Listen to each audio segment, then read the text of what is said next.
Bien bonjour à tous, aujourd'hui on se retrouve dans une toute nouvelle vidéo, une vidéo tuto, donc ma deuxième vidéo tuto cette fois-ci qui portera sur le stream. Donc cette vidéo c'est le premier épisode de 3 ou 4 vidéos sur Streamlabs.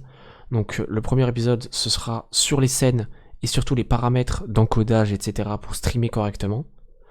Donc disclaimer tout de suite, je vous préviens, je ne suis pas forcément le plus à l'aise pour tourner des vidéos.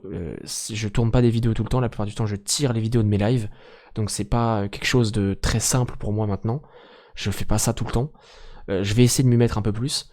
Donc si je bafouille pendant la vidéo, si je m'en mêle un peu les pinceaux et que vous comprenez pas quelque chose, n'hésitez surtout pas à venir sur mon live, à venir sur mes lives, hein, je fais une petite pub pour moi. Venir sur mes lives le soir, je suis en live tous les soirs.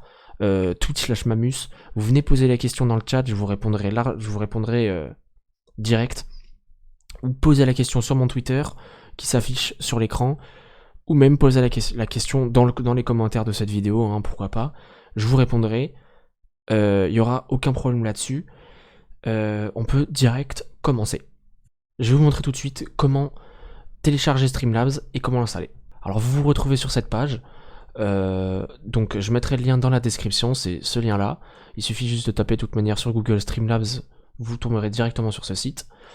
Il suffit de télécharger et l'installation se fera comme n'importe quel logiciel sur Windows. Il suffit de suivre les étapes et de lire correctement et il n'y aura aucun souci. Moi je vais pas le réinstaller vu que je l'ai déjà sur le PC. Donc quand vous avez fini ça, vous vous retrouvez avec ceci, enfin vous n'avez pas tout ça bien sûr, moi c'est normal que j'ai tout ça vu que je l'ai installé il y a bien longtemps, mais normalement ça sera complètement vide, vous vous retrouverez à la limite avec ça, donc une nouvelle scène, vous créez une nouvelle scène, vous l'appelez comme vous voulez, on s'en fiche, vous vous retrouvez avec cette scène. Alors moi ce que je vous conseille de faire c'est de suivre correctement comme je fais dans le tuto, ce sera beaucoup plus pratique, c'est pour ça qu'on va d'abord se retrouver dans les paramètres pour ensuite faire les scènes plus tard. Là, on va dans paramètres. Donc on peut soit optimiser automatiquement, soit faire nos réglages nous-mêmes. Alors moi, ce que je vous conseille, c'est si vous avez vraiment pas envie de vous casser la tête, vous optimisez automatiquement.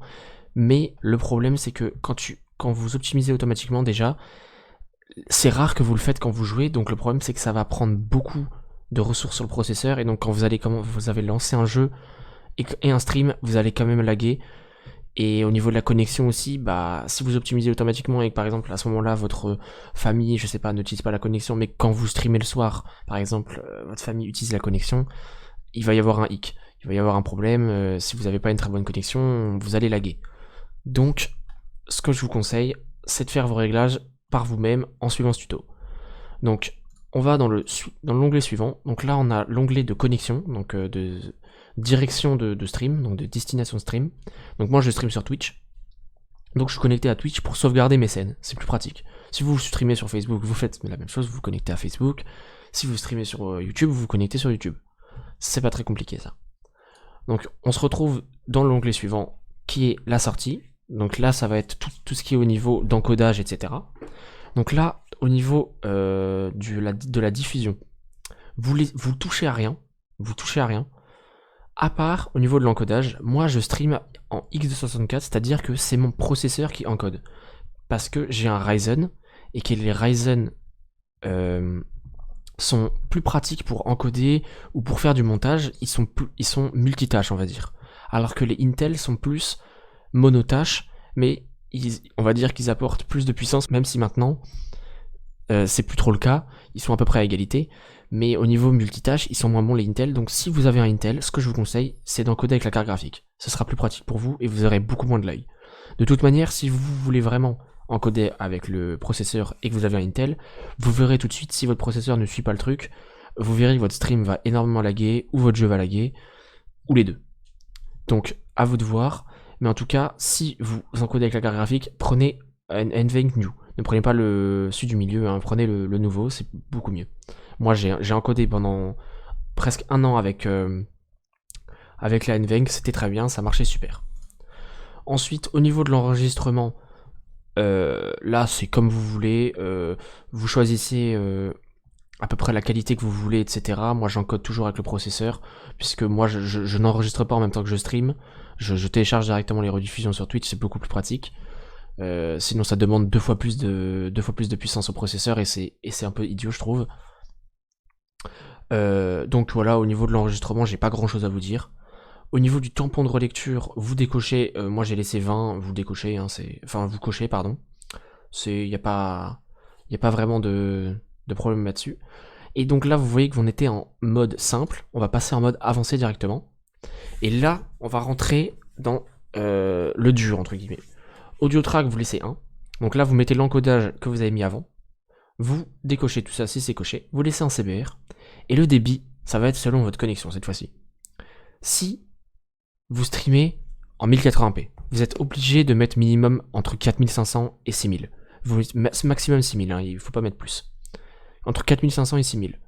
Si vous streamez en 900p, vous pouvez mettre largement, allez, on va dire 4000, 4005, jusqu'à voir 5000, voire 6000, hein, on s'en fout un petit peu, mais c'est bête de mettre plus de débit que la qualité demande. Si vous streamez en 720p, vous pouvez largement streamer en 3500 de débit, 400, enfin 3500, 4000 à peu près. Après, ça c'est à vous de voir, parce que le débit c'est que en fonction de la connexion quasiment, donc ça va être à vous de voir et de faire des tests de stream. C'est ce que moi j'ai fait au tout début, hein, ne vous inquiétez pas. Il suffit de faire quelques tests, et vous verrez en quelle qualité vous pouvez stream. Si vous streamez en 480p, ne descendez pas en dessous de 480p. Si vous descendez en dessous de 480p, ce sera vraiment dégueulasse à voir, et ça servira à rien de stream. Les personnes sur votre live vont vraiment pas apprécier la vidéo, le rendu vidéo, quoi. Donc ce que je vous conseille, c'est de streamer minimum en 720p. Minimum en 720p si vous pouvez. Et de mettre environ 3000 de débit, 3005 de bitrate, à peu près. C'est ce que je vous conseille. Maintenant, ce sera à vous de voir avec votre connexion, puisque le jeu auquel vous allez jouer va aussi peut-être vous demander de la connexion, votre famille peut-être va aussi utiliser de la connexion en même temps. Donc, ce sera à vous de voir si vous pouvez mettre un temps et temps de débit. Sinon, vous baissez le débit et vous verrez bien. Mais attention à ne pas mettre trop peu de débit, parce que si vous en mettez trop peu, le problème qu'il va y avoir, c'est que l'écran va souvent se pixeliser sur le stream, et ça va être moche, tout simplement. Donc, ensuite, ça, on décoche. Là, on met 0. Ensuite, là, on met en very fast. Et puis après, normalement, on n'a plus trop grand chose à régler. Dans l'audio, ça, on passera plus tard. Comme vous voyez, j'ai voice meter, etc. Ce sera dans la prochaine vidéo, ça. Mais en tout cas, tout ce que je peux vous dire, c'est de laisser en stéréo et de mettre en 44 kHz. Ça, c'est très bien, ça suffit. Dans vidéo, donc moi, comme vous voyez, je stream en 1080p. Ça, c'est comme je vous l'ai dit avant. Vous mettez, alors, soit vous streamez en 30 fps, soit vous streamez en 48, mais pas en dessous de 30, hein, sinon ça va vraiment être dégueulasse. Mais si vous voulez streamer en 60 fps, mais que en même temps 60 fps, vous avez peur que votre PC lag un peu trop, ce que je peux vous conseiller, c'est streamer en 59.94. C'est comme la 60 fps, mais ça prend un peu, c'est quasiment comme le 60 fps en fait, mais ça prend un peu moins de performance et de puissance au processeur, ça demande moins de ressources. Donc vous mettez en Lanczos. Ensuite, les touches des raccourcis. Ça sera à vous de voir. Donc comme vous voyez, il y a plein de raccourcis, mais vraiment tout plein. Il y en a vraiment beaucoup. Donc ça sera à vous de voir quel raccourci vous allez utiliser, hein, je vous laisse le choix. Ensuite, on passe dans le mode avancé. Donc là, retard du stream, moi personnellement je l'ai décoché, mais si vous avez envie de le cocher, vous pouvez. Se reconnecter automatiquement. Alors, la reconnexion automatique du stream, c'est pas très compliqué, c'est quand votre stream va crash, ou que Twitch va crash, ou les deux, et que votre stream va se couper instantanément, et bien Streamlabs va se reconnecter automatiquement, et va essayer plutôt de se reconnecter automatiquement au stream tout le temps. Donc moi j'ai mis qu'il le fasse 10 secondes, qu'il le fasse toutes les 10 secondes 20 fois. Donc c'est à dire que toutes les 10 secondes et 20 fois de suite, il va essayer de se reconnecter au stream jusqu'à ce que ça fonctionne, ou au bout de 20 fois si ça fonctionne pas, il arrêtera. Mais moi je trouve ça plus pratique si vous avez un bug, plutôt que de alt-tab votre jeu, d'aller sur Streamlabs, de relancer le stream, le temps que ça se reconnecte. Soit les viewers vont partir du live parce qu'ils vont se dire que il a coupé son stream, ou alors soit tout simplement le temps de perdu, c'est un peu bête. Donc là dans réseau on touche pas, dans source on touche pas, et dans fichier multimédia on touche pas. Donc ensuite on a collection des scènes, donc ça c'est pour exporter et importer les scènes. Donc j'utilise pas vraiment ça moi vu que je sauvegarde sur le cloud Twitch, je suis connecté à mon compte donc c'est plus pratique je trouve. Après c'est comme vous voulez. On a notification, donc ça j'utilise vraiment pas du tout. Et apparence c'est juste pour mettre en mode nuit ou jour et régler quelques petites choses, mais c'est pas très important. Donc voilà au niveau des paramètres. Maintenant on va passer tout de suite à la scène. Donc logiquement vous avez une scène à la limite d'attente comme moi. Donc voilà, comme moi j'ai mis une scène d'attente, j'utilise pas du tout hein, mais j'ai utilisé avant cette scène d'attente. Mais bien sûr vous avez aussi la scène où vous allez jouer, c'est le plus important. Pour afficher votre écran, c'est pas très compliqué. Vous cliquez sur le petit plus, donc juste ici. Vous allez dans capture d'écran. Hop, vous ajoutez une source. Et ajoutez une source. Si vous avez deux écrans et que vous voulez streamer le deuxième écran, vous double-cliquez et vous choisissez le deuxième écran. Moi je vais streamer le premier écran. C'est plus simple. Mais voilà, là, vous avez réussi. Vous affichez l'écran sur le stream. Maintenant, le problème, c'est que des fois, vous n'avez pas forcément envie d'afficher le bureau. Alors pour ne pas afficher le bureau, vous avez aussi capture de jeu. Pour simplement capturer seulement le jeu. Pour capturer le jeu, vous avez juste à donc sélectionner comme je vous ai vu capture de jeu ici, juste ici. Quand vous avez ajouté game capture dans vos sources de la scène, vous double-cliquez dessus, vous mettez capture une fenêtre spécifique, vous sélectionnez, ici vous touchez à rien, vous laissez comme j'ai fait moi, vous laissez en le nom doit correspondre, là vous laissez en normal, et ensuite vous allez sélectionner le jeu auquel vous allez streamer, sur lequel vous allez streamer. Comme ça il s'affiche. Donc voilà, vous avez ajouté game capture, vous avez sélectionné le jeu, tout va bien, c'est bon, vous streamez votre jeu.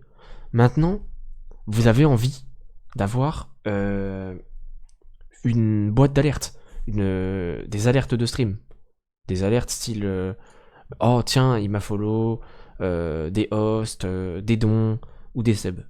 Donc il suffit d'aller de nouveau dans ajouter une source, dans boîte d'alerte et vous ajoutez la source. Ajoutez une source. Et ensuite, pour régler la boîte d'alerte, ça va pas être très compliqué. Donc déjà, vous la mettez où vous voulez, vous réglez la taille, moi je la mets au milieu la plupart du temps. Et pour la régler, c'est pas compliqué, double-clic. Là, on coche quelle alerte s'affiche sur le stream. Donc comme vous voyez, moi par exemple, les raids, je les ai pas affichés, mais les hosts oui, les follow aussi. Là, on a tout ce qui est... donc comme vous voyez, là, on peut régler directement ici quel emote vous choisissez pour quand il s'agit d'un sub, etc. Mais c'est pas vraiment pratique de régler ici ça, ici. C'est vraiment pas du tout pratique, je trouve.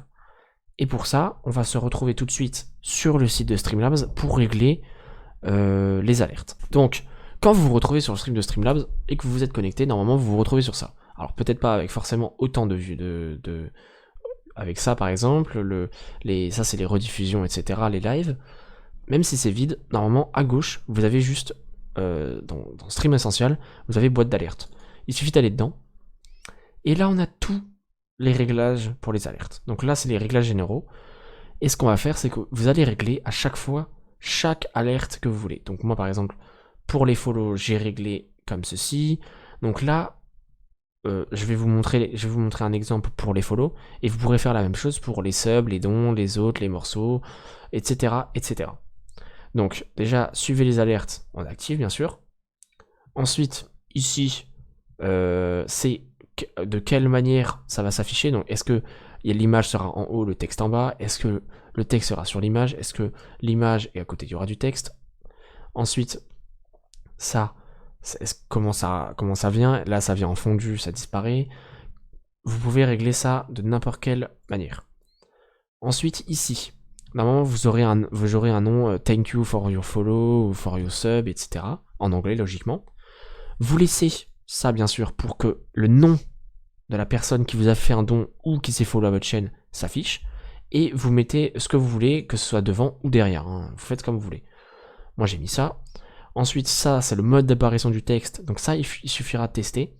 Pour tester c'est pas très compliqué, à chaque fois il suffit alors regardez, je vais glisser ça sur mon second écran, je vais cliquer sur test suivre, qui était affiché juste avant, et ça s'affiche. Comme ça vous pouvez tester comment l'émote s'affiche. Donc voilà, il suffit de cliquer juste ici et de regarder sur Streamlabs comment ça s'affiche. Ensuite, vous pouvez sélectionner n'importe quel GIF, vidéo ou image, quasiment n'importe laquelle. Vous mettez soit le lien, soit vous la téléchargez. La même chose pour l'image. Moi j'ai mis un son carrément de mon stream, donc c'est plus pratique.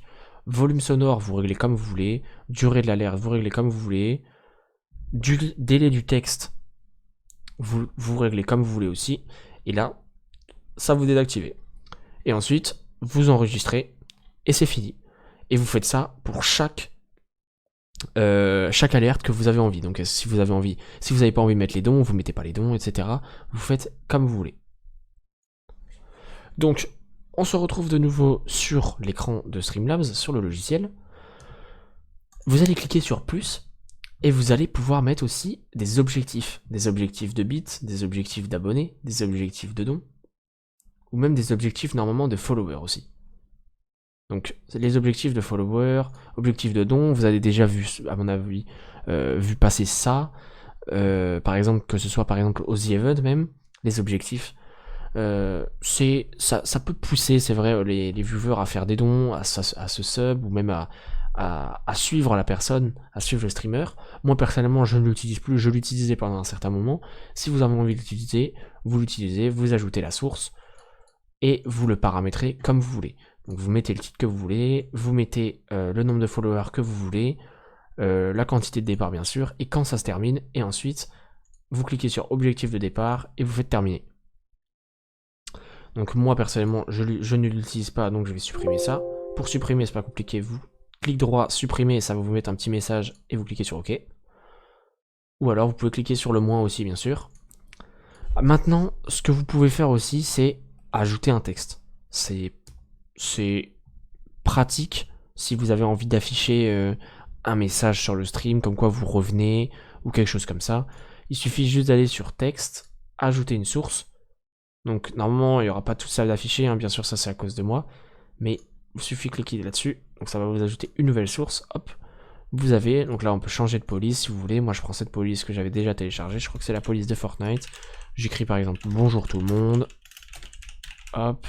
Là, vous pouvez régler la transformation du texte, si vous le mettez en majuscule, en minuscule, en capitalisation des mots, la couleur bien sûr, l'opacité, vous pouvez régler la couleur de l'arrière-plan si c'est un dégradé, bien sûr le dégradé vous pouvez le régler aussi, l'alignement vertical ou l'alignement tout court. Quand vous avez tout réglé, vous faites terminer, ensuite vous pouvez agrandir votre mot n'importe lequel, comme n'importe comment en fait. Et voilà, moi j'ai affiché bonjour tout le monde, voilà. Donc voilà, j'espère que cette première vidéo tuto vous a plu. J'espère que j'ai pas trop bafouillé, j'espère que je me suis pas trop emmêlé les pinceaux. De toute manière, si vous avez des questions, n'hésitez surtout pas à venir sur le stream, le soir, sur mon stream. Donc Twitch/Mamus. Tous les soirs je suis en live, vous pouvez venir poser vos questions par rapport à la vidéo et par rapport à ce tuto. Et même par rapport à n'importe quoi en vérité, je vous aiderai de bon cœur. Vous pouvez bien sûr aussi poser les questions sur mon Twitter. Donc mon Twitter s'affichera juste sur l'écran là, comme mon Twitch d'ailleurs. Et vous pouvez aussi poser les questions dans les commentaires. Et donc c'est tout pour ce tuto numéro 1 sur le stream. J'espère que ça vous a plu. J'ai essayé de vous donner le plus d'informations possible. Comme je l'ai déjà dit 2 fois même, faut pas hésiter à me poser des questions. Merci à tous d'avoir suivi ce tuto et je vous dis à la prochaine. Bye tout le monde.